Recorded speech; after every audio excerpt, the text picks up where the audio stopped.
Sir Baburao గారు, జగన్మోహన్ రెడ్డి గారు 6 సంవత్సరాల తర్వాత మళ్ళీ ప్రత్యక్షంగా సిబిఐ కోర్టు ముందు రేపు హాజరు కాబోతున్నారు. 6 సంవత్సరాలు కాదు, ఆయన యాక్చువల్గా బెయిల్పై ఇప్పటికీ 2013 సెప్టెంబర్ అంటే 12 సంవత్సరాలుగా ఆయన బెయిల్ మీద ఉన్నారు. అంటే ఒక 6 సంవత్సరాలు కోర్టుకు ప్రత్యక్షంగా హాజరయ్యారు, ఒక 6 సంవత్సరాలు మినహాయింపు తీసుకున్నారు ఆయన తరపున లాయర్ రిప్రజెంట్ చేసేటట్టుగా. మరి ఇప్పుడు ఎందుకు వెళ్ళాల్సి వస్తుంది అంటే, గత 5 సంవత్సరాలు ఆయన ముఖ్యమంత్రిగా ఉన్నారు కాబట్టి ఆయన గనక కోర్టుకు హాజరైతే చాలా సెక్యూరిటీ కన్సర్న్ ఉంటుంది, దానికి ఖర్చు కూడా చాలా ఎక్కువ అవుతుందని చెప్పేసి ఆయన ఎక్స్క్యూజెస్తో లాయర్ అటెండ్ అయ్యేటట్టుగా వెసులుబాటు తీసుకున్నారు. ఇప్పుడైనా ముఖ్యమంత్రి కాదు, అధికారం కోల్పోయారు. అది కూడా జరిగి 16 నెలలు దాటిపోయింది. మరి ఈ 16 నెలల్లో ఎందుకు అటెండ్ కాలేదు? అదొక $1 మిలియన్ క్వశ్చన్. మరి ఇప్పుడు ఎందుకు హాజరవ్వాల్సి వస్తుంది? గత నెల ఆయన తన పర్సనల్ దీని మీద వారి డాటర్స్ని అనుకుంటా చూడటానికి లండన్ వెళ్ళాలి. దానిలో పనిగా యూరోపియన్ పర్యటనకు అని చెప్పేసి ఆయన సిబిఐ కోర్టు పర్మిషన్ తీసుకున్నారు. ఎందుకంటే ఆయన బెయిల్ కండిషన్స్లో ఆబ్వియస్గా అది కూడా ఒక కండిషన్. ఆయన ఎక్కడికి వెళ్ళాలన్నా, దేశం దాటి వెళ్ళాలంటే సిబిఐ అనుమతి తీసుకోవాలి. ఆయన పాస్పోర్ట్ కూడా వాళ్ళ హ్యాండ్ ఓవర్లోనే ఉంటుంది. ఆ పాస్పోర్టు వాళ్ళ దగ్గర నుంచి తీసుకోవాలి. 5 సంవత్సరాలు ముఖ్యమంత్రిగా ఉన్నప్పుడు మాత్రం ఆ అవకాశం లేకుండా, అవసరం లేకుండా డిప్లొమాటిక్ పాస్పోర్ట్ ఆయనకు ఉన్నట్టుంది. సో ఆ వెసులుబాటు అప్పుడు ఉంది. కానీ ఇప్పుడు మళ్ళీ బ్యాక్ టు స్క్వేర్. ఎక్కడికి దేశం దాటి వెళ్ళాలంటే సిబిఐ కోర్టు పర్మిషన్, దాంతోపాటుగా పాస్పోర్టు వారి దగ్గర నుంచి తీసుకోవాల్సిన అవసరం ఉంది. సో ప్రతి సంవత్సరం ఇస్తుంది పర్మిషను, దానికి ఏం పెద్దగా ఇబ్బందులు ఏం లేదు. కానీ ఇచ్చేటప్పుడు మాత్రం కొన్ని కండిషన్స్ ఉంటాయి కాబట్టి అవి కూడా డిఫాల్ట్ కండిషన్స్. ఏంటంటే ఎవరికైనా కానీ దేశం దాటి వెళుతున్నారు కాబట్టి మీరు ఎక్కడెక్కడికి వెళ్తున్నారు ఆ కంప్లీట్ రూట్ మ్యాప్ ఐటనరీ ఇవ్వాలి. 2, మీరు ఆ సమయంలో మిమ్మల్ని కాంటాక్ట్ చేయడానికి ఫోన్ నెంబర్ ఒకటి ఇవ్వాలి. Mostly mobile number, personal number అడుగుతారు. ఇక 3వది, వచ్చిన తర్వాత ఒకసారి మాకు వచ్చి కనపడాలంటే కోర్టుకు ఒకసారి వచ్చి ఫిజికల్గా వచ్చానని చెప్పేసి చెప్పడానికి మేబీ అది one of the required default rules అయి ఉంటాయి. సో ఆయన అక్టోబర్ 1 నుంచి 31 వరకు యూరోపియన్ పర్యటనకు తీసుకున్న పర్మిషన్లో భాగంగా నవంబర్ 14 లోపు ఒకసారి వచ్చి కనపడాలి అని. కానీ ఆయన అటు వెళ్ళగానే సిబిఐ ఒక పిటిషన్ కూడా వేసింది. మళ్ళీ ఆయన ఇచ్చిన పర్సనల్ మొబైల్ కాంటాక్ట్ నెంబర్ ఆయనది కాదు, ఆయనని కాంటాక్ట్ చేయడానికి వీలు పడనటువంటి ఒక నంబర్ ఇచ్చారు అనేది. సరే, మనం అప్పుడు డిబేట్లో అనుకున్నాము, ఆయన వెళ్ళిపోయిన తర్వాత ఇటు తీరిగ్గా పిటిషన్ వేశారు, ఈ పిటిషన్ని విచారణకు వచ్చే లోపల ఆయన తిరిగి కూడా వచ్చేస్తాడు అన్నట్టుగా. నేను 20వ తారీఖు వచ్చేసాడు, ఇక్కడే దీపావళి పండుగ కూడా చేసుకున్నారు. ఇక ఆ పిటిషన్ మురిగిపోయినట్టే. అలా ఉంటుంది అనమాట మన సిబిఐ తోటి. మనతోటి మామూలుగా ఉండదు కదా, అంత గొప్పగా ఉంటుంది మన రియాక్షన్. కానీ వెళ్ళక ముందే చెక్ చేసుకుంటే, ఎవడన్నా వెళ్ళక ముందు చెక్ చేసుకుంటారు ఈ ఫోన్ నెంబరు వ్యాలిడ్గా ఉందా లేదా అని చెప్పేసి. సో అది అయిపోయింది. ఇక ఇప్పుడు నవంబర్ 14న కోర్టు ముందు హాజరవ్వాలి. అయితే ఆయన అప్పుడు వెళ్ళేటప్పుడు అన్నిటికీ ఒబే చేసి అంగీకరించి వచ్చిన తర్వాత మళ్ళీ ఒక పిటిషన్ వేశారు. నేను వ్యక్తిగతంగా రాను, నా తరపున ఎవరన్నా లాయర్ వస్తారు. ఎందుకంటే మళ్ళీ ఇప్పుడు కూడా నేను ఆయన ముఖ్యమంత్రి కాకపోయినా కూడా ఆయన బయటకు వస్తే రాష్ట్ర ఖజానాకి భారీ ఖర్చు, 2 సెక్యూరిటీ ప్రాబ్లమ్స్ అది ఇది అని చెప్పేసి ఆయన చెప్తే సిబిఐ ససేమిరా అంది. సో ఆయన అప్పుడు కూడా అన్నారు, కావాలంటే అటెండ్ అవుతాను, కుదిరితే కనుక మనం అట్లయితే ఇప్పుడు జూమ్లో మనం మాట్లాడుకుంటున్నాం అలాగే రిమోట్గా వర్చువల్గా కూడా అటెండ్ అవుతా ఉన్నారు. సో వాటన్నిటికీ కుదరదంటే రేపు వెళుతున్నారు. మరి కొన్ని మీడియా సంస్థలు చెప్పినట్లు ఇది అక్రమాస్తుల కేసులో వాయిదాకి వెళుతున్నారా, లేదంటే విదేశీ యాత్రకు వెళ్ళారు కాబట్టి ఫార్మాలిటీగా మా ముందు అటెండ్ కావాలనే దానికి వెళుతున్నారు? ఇది నా పర్సనల్గా వచ్చినటువంటి డౌట్. ఇది నాకు తెలిసినంత వరకు విదేశీ యాత్రకి వెళ్ళొచ్చారు కాబట్టి మీరు మా ముందు హాజరవ్వాలని చెప్పేసి. కానీ గొప్ప మీడియా సంస్థలు మరి మేబీ నేను రాంగ్ అయ్యి కూడా అయ్యి ఉండొచ్చు, నాకు తెలియదు. లేకపోతే 2 కలిపి ఏమైనా ఉన్నాయేమో నాకు తెలియదు రేపు పనిలో పనిగా. సో రేపైతే ఆయన అటెండ్ అవుతున్నారు. దానికి ఆయన ఒక స్కెడ్యూల్ కూడా రిలీజ్ చేశారట, 11:30 to 12:30 మధ్య అని చెప్పేసి. మరి స్కెడ్యూల్ విడుదల చేయాల్సింది జగన్మోహన్ రెడ్డి గారు కోర్టులో తెలియదు, లేదంటే ప్రభుత్వం అక్కడ హైదరాబాద్లో ఉంది కాబట్టి తెలంగాణ గవర్నమెంట్ ఏమైనా రిలీజ్ చేయాలో తెలియదు. బట్ ఆయన మాత్రం రిలీజ్ చేశారు అంటున్నారు.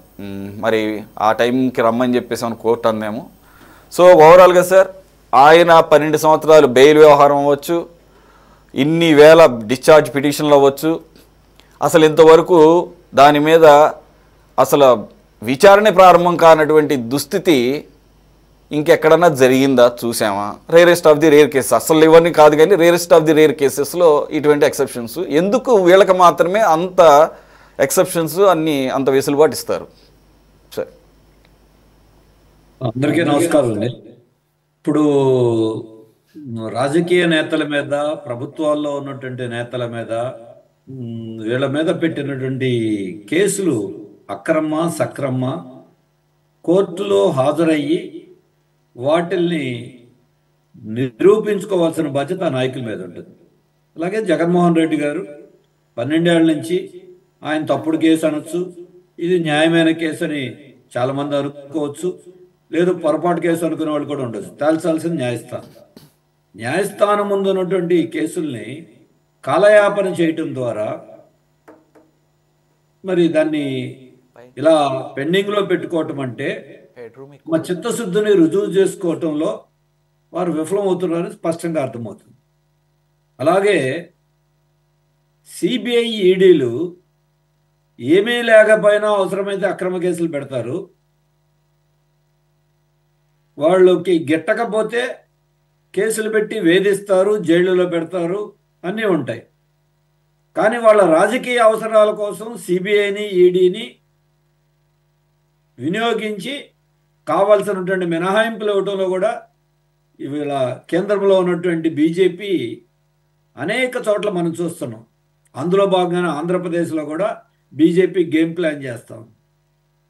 బెదిరిస్తారు, కేసులు పెట్టిస్తారు, లొంగ తీసుకుంటారు, నిజంగా కేసులు ఉన్నా బయటేస్తారు, ఇవన్నీ చేస్తున్నారు.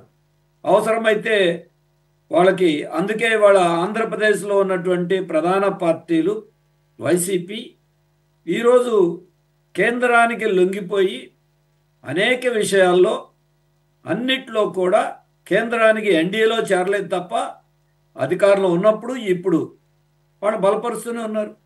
రాష్ట్రపతి ఎన్నిక, ఉపరాష్ట్రపతి ఎన్నిక, పార్లమెంట్లో అవిశ్వాస తీర్మానమా, ఏదైనా మీరు చూడండి, ఆంధ్రప్రదేశ్కి అన్యాయం చేసి దేశంలో ప్రజలకు అన్యాయం చేస్తున్న బీజేపీని కేంద్రాన్ని సంపూర్ణంగా బలపరుస్తున్నారు. ఇక టీడీపీ జనసేన ఎన్డీఏలో భాగస్వాములుగా అయ్యి వాళ్ళు బలపరుస్తున్నారు. ఇవన్నీ మనం చూస్తున్నాం. కాబట్టి సిబిఐ ఈడీ లాంటి స్వతంత్ర సంస్థలు చేయాల్సిన పని చేయరు. వాళ్ళ ప్రభుత్వాలు పాలక పార్టీ కేంద్రంలో వాళ్ళ చేతిలో పావుగా ఉపయోగిస్తున్నారు. కాబట్టి ఇటువంటి సందర్భం ఆంధ్రప్రదేశ్లో ముఖ్యంగా కనపడుతుంది. రెండోది, జ్యుడిషియరీని కూడా ఇటువంటి సిబిఐ ఈడీలు మరి సంవత్సరాల తరబడి పెద్ద పెద్ద నాయకులకి మినహాయింపులు, కోర్టు హాజరు కాకపోయినా ఎందుకు వీరు మాట్లాడరు?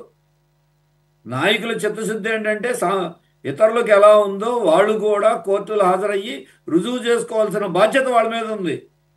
రెండోది, సిబిఐ ఈడీలు వాళ్ళకి గిట్టకపోతే ఒక రకంగా, వాళ్ళకి నచ్చితే మరొక రకంగా వ్యవహరించే తీరు ఇక్కడే కాదండి, మహారాష్ట్రలో అందరికీ బాగా తెలుసు బీజేపీ వాషింగ్ మిషన్.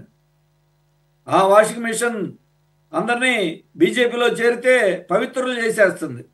మహారాష్ట్రలో ఇప్పుడు ఉన్నటువంటి ప్రభుత్వంలో ఉన్న పెద్దలు అనేక మందిని చూసాం. అస్సాంలో ప్రస్తుత ముఖ్యమంత్రి మీద చూసాం. ఇంకా ఎన్నైనా ఉదాహరణలు చూడొచ్చు. ఆంధ్రప్రదేశ్లో కూడా చాలా కేసులు ఇప్పటికీ స్లోగా అధికార పార్టీనా ప్రతిపక్ష పార్టీనా, అప్పుడు అధికారమా ఇప్పుడు ప్రతిపక్షమా, వీళ్ళందరి మీద కూడా చేస్తాం. ఇది కోర్టులు స్వతంత్రమైన సంస్థలు కూడా ఏకపక్షంగా ఉండి సామాన్యుల్ని వేధిస్తూ ఉంటారు. ఇంకోవైపు ఈరోజు నేను కోర్టులో ఒక కేసు వాయిదా ఉండి వెళ్ళొచ్చా. 2019లో పేదలకు టిట్కో ఇళ్ళు ఇవ్వాలని అడిగితే కేసు పెట్టారు. 6 ఏళ్ల నుంచి నడుస్తోంది. ఇటువంటి కేసులు ఒకటి కాదు, 10ల సంఖ్యలో ఉన్నాయి. 100 మంది ఉన్నారు. దీంట్లో మాత్రం ఒక కేసుకి రాకపోయినా చూశాను సార్, మీరు ఆ డీటెయిల్స్ చూసి అనుకున్నాను అనమాట. మరి మీరు చాలా ప్రమాదకరమైన వ్యక్తులు కదా, మిమ్మల్ని అస్సలు వదలటానికి లేదు కాబట్టి మీకు ఆ వెసులుబాట్లు ఇచ్చే అవకాశమే లేదు. ప్రజల పక్షాన పోరాటాలు చేసేవాళ్ళు ప్రమాదకరమైనటువంటి వ్యక్తులు.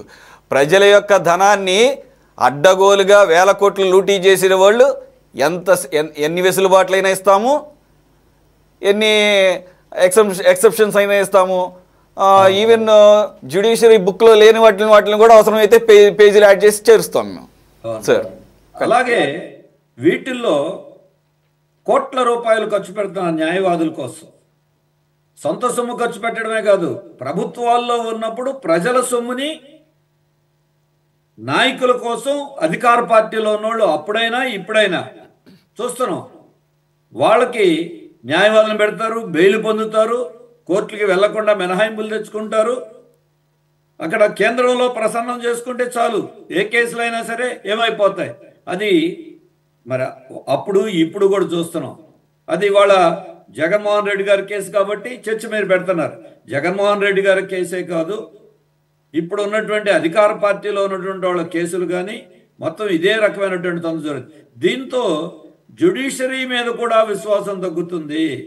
అలాగే న్యాయ వ్యవస్థ మీద కూడా నమ్మకం మరింత పెరగాలి.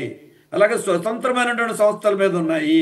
అలాగే ప్రజలు కూడా అర్థం చేసుకోవాలి, ఏ పార్టీ అయినా అవినీతి అక్రమాలు పాల్పడినటువంటి వాళ్ళు ఉన్నప్పుడు కోర్టులు ఎలా ఉన్నా ప్రజా కోర్టుల్లో ఎవరికైనా సరే మరి సరైన రీతిలో అర్థం చేసుకుని వాళ్ళు తీర్పులు కూడా ఇవ్వాల్సిన అవసరం పార్టీలకు అతీతంగా ఉంది. అది ఈ పార్టీ ఆ పార్టీ కాదు, ప్రధాన పార్టీలన్నీ మనం చూస్తానే ఉన్నాం. ఒకళ్ళు ముందు ఒకళ్ళు వెనక, ఒకళ్ళు ఒక దాంట్లో ఇంకొకళ్ళు ఇంకో దాంట్లో, ఇటువంటివి చూస్తున్నాం. మధ్యంలో అప్పుడు చూసాం, ఈరోజు చూస్తున్నాం. ప్రజలు ఉన్న వాళ్ళలోనే చాయిస్ లేక వాళ్ళు కాకపోతే వీళ్ళు కాకపోతే వాళ్ళు అనుకుంటున్నారు తప్ప ఆల్టర్నేటివ్గా అసలు ఈ మరకలే లేనటువంటి పార్టీలు ఎక్కడ ఉన్నాయా అని అతకడం మానేశారు సార్. ఏదో వాడు కాకపోతే వీడికన్నా వీడి కొద్దిగా బెటర్ అనుకుంటా అని ఈ ఏరుకుంటంలోనే ఉన్నది వ్యవహారం అంతా. రెండోది, ఇన్ని సంవత్సరాల పాటు ఎవరి కేసులైనా కొన్ని కేసులు అయితే విచారణకు రాకుండానే కొట్టేస్తున్నారు. అది కూడా చూస్తున్నాం పెద్ద పెద్ద నాయకుల మీదే. అలాగే కోర్టులకు వెళ్ళి ముందుగానే విచారణ కూడా జరగకుండా స్టేలు తెచ్చుకుంటున్నారు. అన్నీ జరుగుతున్నాయి. కొన్ని అసలు కొట్టేస్తున్నారు. కొన్ని కేసులు అయితే అధికారంలోకి వస్తే వాళ్ళ అధికారాన్ని వాడుకొని వాళ్ళ నాయకుల మీద ఉన్న కేసులు కొట్టేసుకుంటున్నారు. అమరావతిలో ఉన్న రైతుల మీద కేసులు కొట్టేయమంటే నిబంధనలు ఒప్పుకోమంటారు. లేకపోతే మేము ప్రజల కోసం పోరాడిన కేసులు అక్రమ కేసులన్నీ ఎత్తేస్తామని చెప్పి వాళ్ళు ఎత్తరు, వీళ్ళు ఎత్తరు. ఇప్పుడు 2019లో పెట్టిన కేసులు అంతకుముందు 14-19లో ఉన్నాయి. 19-24 మధ్యలో వైసీపీ పెట్టిన కేసులు ఉన్నాయి. మళ్ళీ 24లో వచ్చిన తర్వాత కూటమి ప్రభుత్వం మళ్ళీ పెడుతున్న కేసులు ఉన్నాయి. ఎత్తకపోవడం సరే, కొత్త కేసులు కూడా పెడుతున్నారు.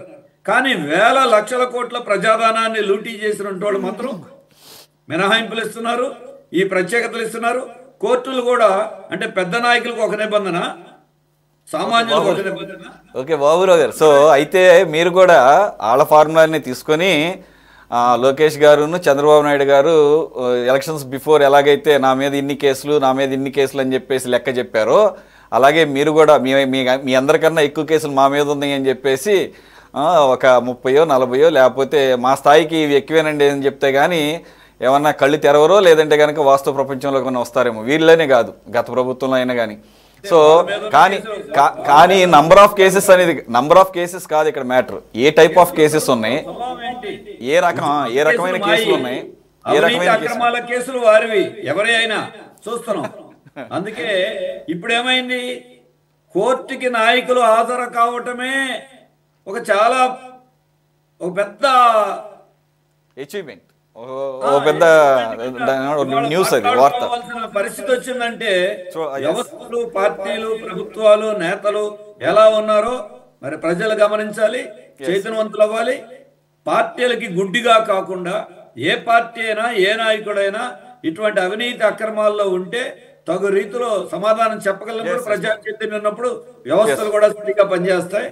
కాబట్టి ఇప్పటికైనా సరే మరి ప్రభుత్వాలు, నేతలు చిత్తశుద్ధిని రుజువు చేసుకోవాలి. అలాగే పాత కేసుల మీద జగన్మోహన్ రెడ్డి గారి మీద కేసులను తొందరగా తేల్చాల్సిన బాధ్యత ప్రభుత్వాలకు ఉంది, సహకరించాల్సిన బాధ్యత జగన్మోహన్ రెడ్డి గారికి ఉంది. అలాగే ఇప్పుడు ఉన్నటువంటి కూటమి నేతల్లో తప్పులు చేస్తే ఇదే రీతిగా కూటమి నేతలు ప్రభుత్వం కూడా వ్యవహరించాలి. కానీ ఆ పరిస్థితి వీళ్ళకి లేదు. మరి ఏ కేసులోనూ విచారణ జరగదు, శిక్ష పడదు. పెద్ద పెద్ద కేసులు కూడా ఇవాళ వరకు వాళ్ళున్నా వీళ్ళున్నా అవినీతి అక్రమాలు వేల లక్షల కోట్ల రూపాయలు వీళ్ళ మీద ఉన్నా వాళ్ళ మీద ఉన్నా అవి మాత్రం కాలయాపన జరుగుతూనే ఉంటుంది. ఇది ఉన్నటువంటి ప్రభుత్వాలు ఈ వ్యవస్థను దుర్వినియోగం చేస్తున్నారు నేతలు. కాబట్టి తమ చిత్తశుద్ధిని రుజువు చేసుకునే బాధ్యత మాత్రం ఇప్పుడు ఉంటుంది. కరెక్ట్, మీరు చెప్పినట్లు ఇప్పుడు రీసెంట్గా కూటమి ప్రభుత్వంలోనే ఇంకా మాట్లాడితే టీడీపీలో మొదటిసారి ఎలక్ట్ అయినటువంటి ఎమ్మెల్యే ఎంపీల యొక్క వ్యవహారం చూసాం. ఇప్పుడు చాలా తీవ్రమైన ఆరోపణలు చేసుకున్నప్పుడు అంటే మీరు పిలుచుకొని క్రమశిక్షణా సంఘం అని చెప్పేసి మీరు తెలుసుకుని సరిపోయింది. మరి ఆరోపణల సంగతి ఏంటి? అట్లా కేసు పెట్టరా? లేకపోతే ఆరోపణలు చేసిన వ్యక్తి కేసు పెట్టేటటువంటి ఆధారాలు లేకుండానే నోటి ప్రకారంగా ఏదో ఓ నోరుంది కదా అని చెప్పేసి అన్నాడా? మరి అలా అన్నందుకు అతని మీద కూడా కేసు పెట్టాలి. మరి ఆ రకంగా కేసు పెడితే అప్పుడు నీకు తేలుతుంది. ఇప్పుడు చిన్న చిత్తక ఆరోపణలు కాదు కదా, పబ్లిక్ డొమైన్లోనే ఉన్నాయి అవి. ఏకంగా ప్యాకెట్ ఆడిస్తున్నారని చెప్పేసి, గంజాయి అమ్మిస్తున్నారని చెప్పేసి, లిక్కర్ అని చెప్పేసి, మరి ఈ రకంగా అలాగే నేను ఇంత డబ్బులు ఇచ్చానని చెప్పేసి అది కూడా మరి చట్టవిరుద్ధమే. నిజంగా డబ్బులు ఇస్తే